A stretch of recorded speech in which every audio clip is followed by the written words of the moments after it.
Partie 2. Le message d'aujourd'hui est très important, car il concerne la restauration de la domination. Le jeûne restaure la domination. Souvenez-vous, Adam a perdu sa domination en mangeant. C'était son erreur. Dieu avait dit, « Ne touche pas à l'arbre de la connaissance du bien et du mal. » Mais pour être honnête avec vous, nous devons regarder à Jésus dans l'évangile de Luc, où le Seigneur commence son ministère en jeûnant. Et c'est cela qui lui a donné la domination et l'a maintenu sur sa vie. Oui, elle a dit que le jeûne restaure la puissance, absolument. C'est pourquoi, quand on regarde les religions aujourd'hui, beaucoup d'entre elles pratiquent le jeûne. Demandez aux gens. C'est même une règle de jeûner un certain nombre de jours dans l'année. Et vous voyez comment ces religions se répandent? C'est à cause du jeûne. Le jeûne libère de la puissance dans les deux mondes, le monde de Dieu et aussi celui du diable. Il faut donc comprendre combien il est important de jeûner. Le corps de Christ doit comprendre que le jeûne est l'une des plus grandes clés de puissance que Dieu nous ait données dans les Écritures. C'est très, très important. Souvenez-vous, un chrétien endormi est comparé à un pécheur mort. La Bible est très claire là-dessus.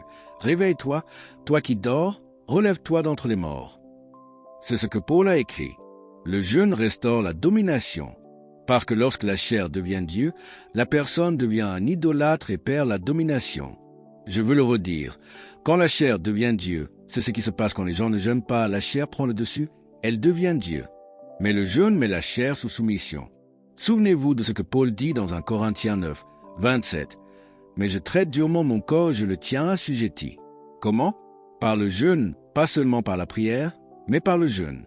Le jeûne intensifie la puissance de la prière dans votre vie et intensifie la puissance de Dieu dans votre vie.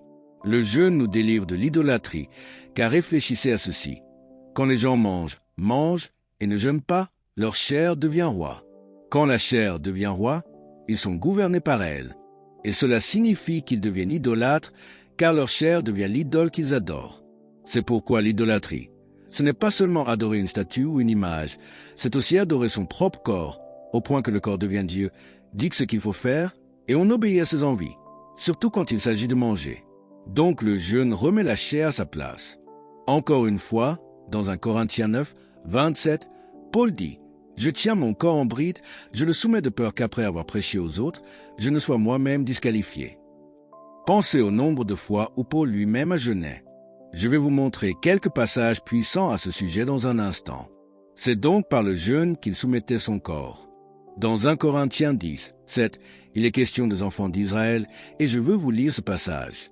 Il est écrit, « Ne devenez point idolâtres comme quelques-uns d'eux, selon qu'il est écrit, le peuple s'assit pour manger et pour boire, puis se levèrent pour se divertir. » Pourquoi étaient-ils idolâtres? Parce qu'ils adoraient leur propre corps. Ils mangeaient, buvaient, puis se livraient à la débauche. Ils ont soumis leur esprit à la chair et en conséquence, ils sont tombés dans la fornication. Je vous ai déjà montré cela hier, depuis le livre d'Ésaïe et d'autres prophètes, que lorsque les gens ne jeûnent pas, la fornication est souvent le résultat. Si vous avez manqué l'enseignement d'hier, allez absolument le voir, c'était très puissant. D'accord, maintenant, le Seigneur a reçu la domination dans Luc chapitre 4, que je vous ai aussi montré hier. Ce sont des choses importantes que je veux que vous sachiez. Dans Luc 4, 1-2, il est écrit, « Jésus, rempli du Saint-Esprit, revint du Jourdain, et il fut conduit par l'Esprit dans le désert, où il fut tenté par le diable pendant 40 jours. Il ne mangea rien durant ces jours-là. Il était en jeûne. Et quand les 40 jours furent terminés, il eut faim. » Maintenant regardez le verset 14, dans le même chapitre. Jésus, revêtu de la puissance de l'Esprit, retourna en Galilée, et sa renommée se répandit dans toute la région. Et ensuite, au verset 18, Jésus dit, « L'Esprit du Seigneur est sur moi. » Allons maintenant plus loin et parlons des différents types de jeûnes. Avant d'entrer dans le sujet, je vais vous montrer 3 types de jeûnes et à quoi ils servent. Et croyez-moi, cela va vous bénir, parce que vous allez découvrir quelque chose de puissant concernant le salut de votre famille. Écoute bien ceci. Chad, tu vas aimer. Dans Joël chapitre 1, je vais d'abord lire un verset pour vous montrer l'importance que Dieu accorde au jeûne.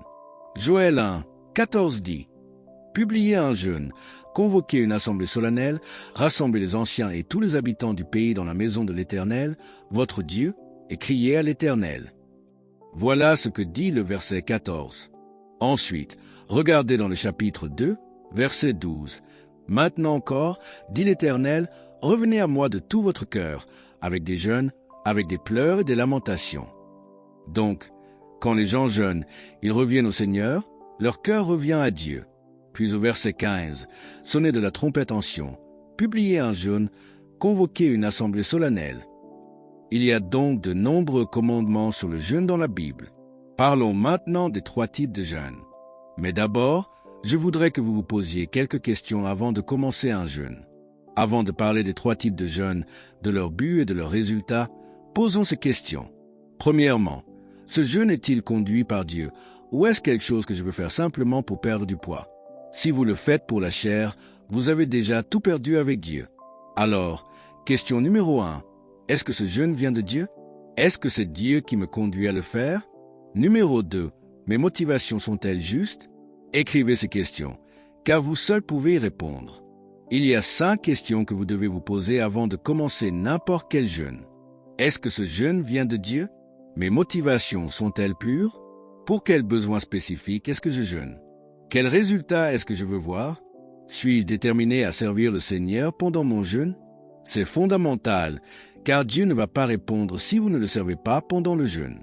Souvenez-vous d'Actes 13, 2, qui dit « Pendant qu'ils servaient le Seigneur dans leur ministère et qu'ils jeûnaient, le Saint-Esprit dit « Ils servaient et jeûnaient en même temps. » C'est dans ce contexte que Dieu a appelé Paul au ministère.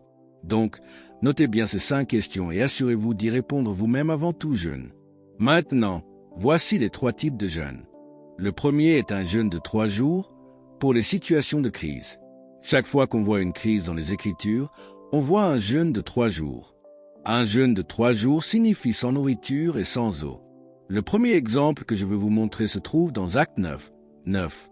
Ensuite, je reviendrai à l'Ancien Testament. Ici, nous voyons Paul, l'apôtre, dans une situation de crise. Il était aveugle pendant 3 jours et ne mangea ni ne but. Il ne savait pas ce qui lui arrivait. Il était sur le chemin de Damas, il a vu le Seigneur, il est tombé de son cheval, mais il n'avait aucune idée de ce qu'il attendait. Il a donc jeûné 3 jours et 3 nuits, sans voir, sans manger, sans boire. Dans l'Ancien Testament maintenant, nous allons regarder dans le livre d'Esther.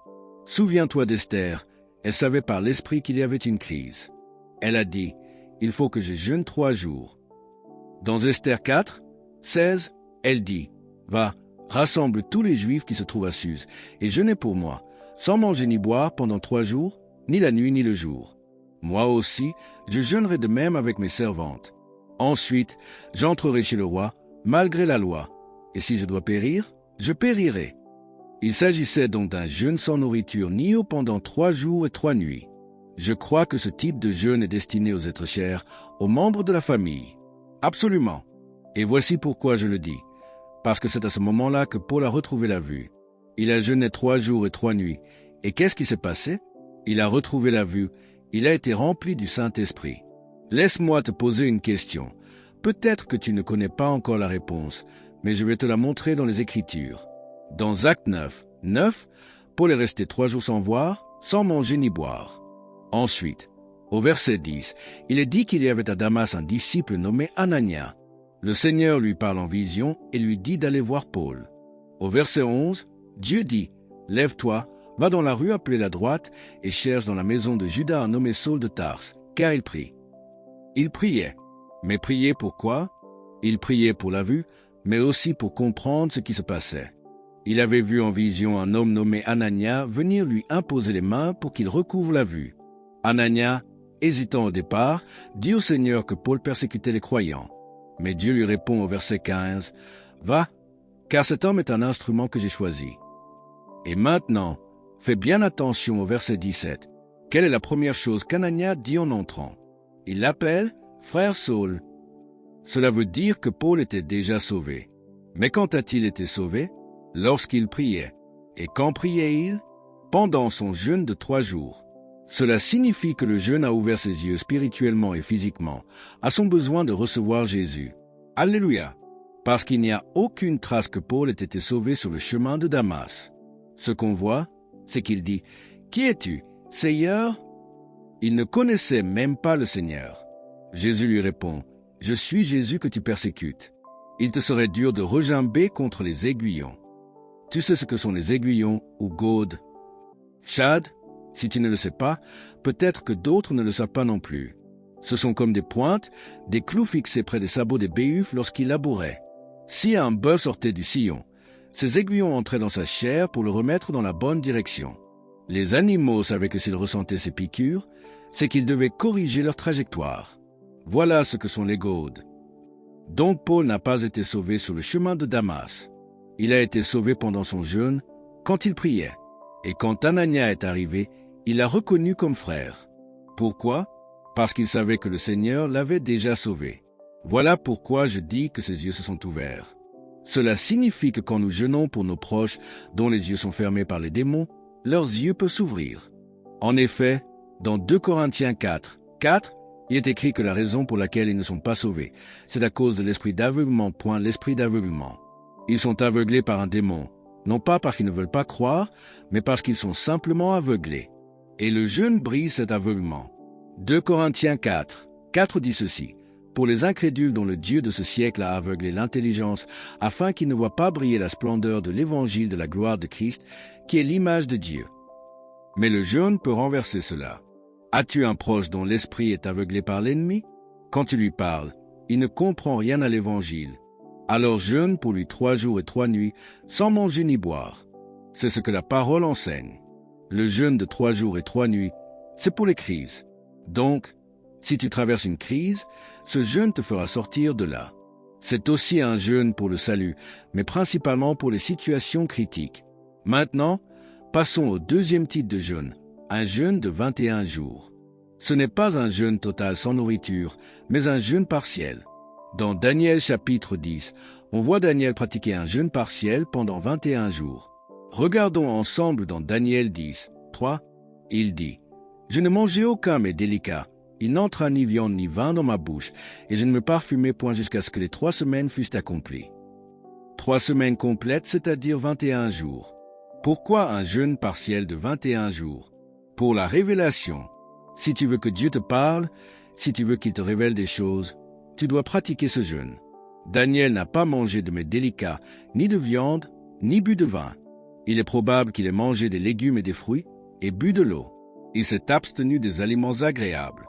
Le terme hébreu utilisé ici désigne des aliments désirables, donc probablement les aliments qui nous font plaisir, comme les sucreries. Mais attention, tu dois faire preuve de sagesse. Ce n'est pas parce que tu t'abstiens de pain et de viande que tu peux tout manger à côté. Tout le reste pourrait être encore plus dangereux. Tu dois donc laisser le Saint-Esprit te guider dans ce type de jeûne. Un jeûne partiel est quelque chose que tu définis selon ta relation avec Dieu. Et on voit clairement que Dieu a répondu à Daniel par la révélation. Dans Daniel 9, 2, il est dit: « Moi, Daniel, je compris par les livres le nombre des années. » Il avait lu dans Jérémie que 70 ans devaient s'accomplir, et comme ces années étaient achevées, il a cherché Dieu pour savoir quand cela allait se faire. Au verset 3, il dit: « Je tournai ma face vers le Seigneur Dieu, afin de recourir à la prière et aux supplications, en jeûnant. » Et Dieu lui a révélé ce qu'il voulait savoir. C'est donc le deuxième type de jeûne, le jeûne de 21 jours pour recevoir une révélation. Je veux aussi dire quelque chose à ce sujet. Ce n'est pas écrit textuellement dans la Bible, mais je pense que c'est ce qui s'est probablement passé avec l'apôtre Pierre dans Acte 10, lorsqu'il a eu cette vision à propos des païens qui allaient entrer dans le royaume. Acte 10, dit, il eut faim et voulut manger. Pendant qu'on lui préparait à manger, il tomba en extase. Peut-être qu'il jeûnait partiellement à ce moment-là. Je ne l'affirme pas comme une doctrine, mais c'est très possible que ce jeûne ait ouvert la porte à cette révélation divine. Donc les jeûnes partiels, tu dois être guidé par le Saint-Esprit. Et il ne dure pas tout 21 jours. Il y a d'autres exemples dans la Bible pour un regard dans 2 Corinthiens 11, verset 27, où l'apôtre Paul dit ceci: « Dans la fatigue et dans la peine, dans des veilles fréquentes, dans la faim et la soif, dans des jeûnes fréquents. » Donc ici, nous voyons que l'apôtre Paul comprenait la puissance du jeûne. Il semble aussi qu'il pratiquait parfois un jeûne partiel et parfois un jeûne total. Le jeûne de 21 jours, lui, est pour la révélation, c'est garanti dans le livre de Daniel. Maintenant, voici le troisième type, le jeûne de 40 jours. C'est pour la domination et la victoire complète sur l'ennemi. Je ne recommande pas à beaucoup d'entre vous d'entreprendre ce jeûne, car il faut être véritablement conduit par le Seigneur. Dans Matthieu 4, verset 2, il est dit que le Seigneur entra dans un jeûne de 40 jours. Ce jeûne, seul Dieu peut vous y appeler. Il est écrit, après avoir jeûné 40 jours et 40 nuits, il eut faim. Les seules personnes dont nous savons par les Écritures qu'elles ont jeûné 40 jours sont Moïse, Deutéronome 9, 9, Josué, Exode 24, 13-18, car elle était avec Moïse, Élie, un roi 19, 7-18, et le Seigneur lui-même dans Matthieu. Ce jeûne n'est jamais pour répondre à vos besoins personnels. Ce jeûne est pour la domination spirituelle dans votre vie, sur les puissances démoniaques et pour que des nations soient transformées. Ce n'est pas un jeûne que je recommanderais à prendre à la légère. Assurez-vous que le Seigneur vous parle. Oui, je connais des personnes qui ont jeûné 40 jours, bien sûr que j'en connais. L'une d'elles est ma femme. Je lui ai dit, « Suzanne, ne le fais pas », mais elle l'a fait plus d'une fois d'ailleurs. Et je vous dis la vérité, je ne sais même pas si physiquement je pourrais le faire. Je ne l'ai jamais fait moi-même, car je veux vraiment entendre Dieu clairement sur ce genre de choses. Mais Suzanne sentait que le Seigneur lui avait parlé, alors elle l'a fait. Il faut donc vraiment être prudent. Est-ce que Dieu vous dit de le faire? Maintenant, pour tout jeûne de plus de 3 jours, lorsque vous terminez, vous devez sortir du jeûne très lentement. Vous y entrez lentement et vous en sortez lentement, très lentement. Cela signifie ceci. Pour tout jeûne de plus de 3 jours, et nous le voyons dans les Écritures, c'est extraordinaire de voir à quel point le Seigneur nous donne des détails, même sur les aliments à consommer à la sortie d'un jeûne, à travers des récits bibliques. C'est presque incroyable. Regardons 1 Samuel 30, à partir du verset 11. David et ses hommes trouvent un Égyptien dans un champ. Ils l'amènent à David, lui donnent du pain et il mange. Il lui donne ensuite de l'eau à boire, puis un morceau de gâteau aux figues et 2 grappes de raisins secs. Quand il eut mangé, son esprit revint à lui, car il n'avait rien mangé ni bu depuis 3 jours et 3 nuits. N'est-ce pas incroyable que Dieu nous donne des instructions sur ce qu'il faut manger après un jeûne de 3 jours? Que lui ont-ils donné? Reprenons. Ils lui ont donné du pain, de l'eau, un morceau de gâteau aux figues et 2 grappes de raisin. Je vous recommande de suivre ces instructions. Lorsque vous sortez d'un jeûne de 3 jours, vous ne mangez pas de viande ni d'aliments lourds. C'est clairement indiqué ici. Moi, je prends la Bible au pied de la lettre. Pourquoi le Saint-Esprit mettrait-il cela là?